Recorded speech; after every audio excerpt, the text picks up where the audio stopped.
राष्ट्रिय स्वतन्त्र पार्टी तपाईहरुसँग यहाँ भोट माग्न आएको होइन, काम माग्न आएको हो। काम दिनुस् है। मान्छेले देशलाई स्विजरल्यान्ड बनाउनु पर्छ भन्छन्। स्विजरल्यान्डको बाउ बढी मालिका यही छ, किन बनाउनु पर्यो स्विजरल्यान्ड? राष्ट्रिय स्वतन्त्र पार्टी सरकारमा गयो भने कांग्रेस हिँड्ने बाटो पनि बनाउँछ, एमाले हिँड्ने बाटो पनि बनाउँछ, माओवादी हिँड्ने बाटो पनि बनाउँछ, सबै नेपाली जनता हिँड्ने बाटो बनाउँछ। सुदूर अब दूर नाइ, झिक्कै झिक्कै माया तमलाई, आई लभ यू। नमस्कार, के छन् हालचाल? निकै छौ कि नै?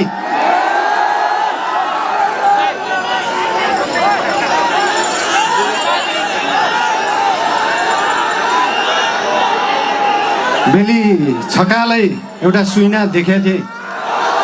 सुदूरपश्चिम बनेको देश बनेको त्यो सपना पूरा गर्ने हो र त्यो पूरा गर्ने पार्टी राष्ट्रिय स्वतन्त्र पार्टी हो। बोराजी बुझेछौ कि नै?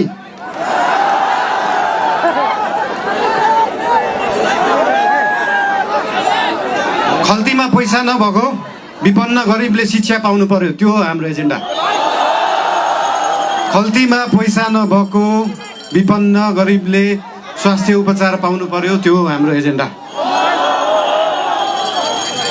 2 वर्षमा बन्ने बाटो 20 वर्षमा पनि बन्दैन, 1.5 वर्षमा बन्नु पर्यो, त्यो हो हाम्रो एजेन्डा। रुखमा बाँधेर हुन्छ कि बाटोमा सुताएर हुन्छ कि खोरमा जाकेर हुन्छ, बाटो बन्नु पर्यो। यहाँ त बाटो बनाउनलाई यो भेगमा मेरो भोट छैन, यहाँको बाटो किन बनाउने, यो भेगमा मेरो भोट छैन किन बाटो बनाउने। राष्ट्रिय स्वतन्त्र पार्टी सरकारमा गयो भने कांग्रेस हिँड्ने बाटो पनि बनाउँछ, एमाले हिँड्ने बाटो पनि बनाउँछ, माओवादी हिँड्ने बाटो पनि बनाउँछ, सबै नेपाली जनता हिँड्ने बाटो बनाउँछ। मान्छेले देशलाई स्विजरल्यान्ड बनाउनु पर्छ भन्छन्। स्विजरल्यान्डको बाउ बढी मालिका यही छ, किन बनाउनु पर्यो स्विजरल्यान्ड? स्विजरल्यान्डको पराकाष्ठ रामा रोशन यही छ, किन बनाउनु पर्यो स्विजरल्यान्ड?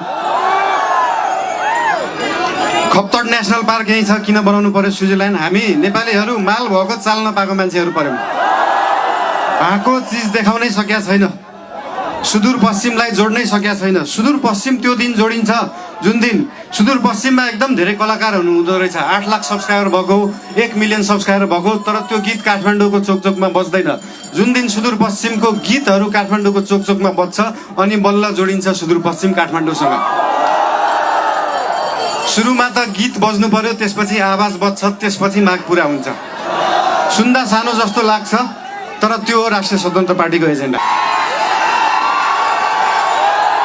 सुदूरपश्चिमलाई सुनजिक पश्चिम बनाउनु पर्यो, राष्ट्रिय स्वतन्त्र पार्टीको त्यो हो एजेन्डा।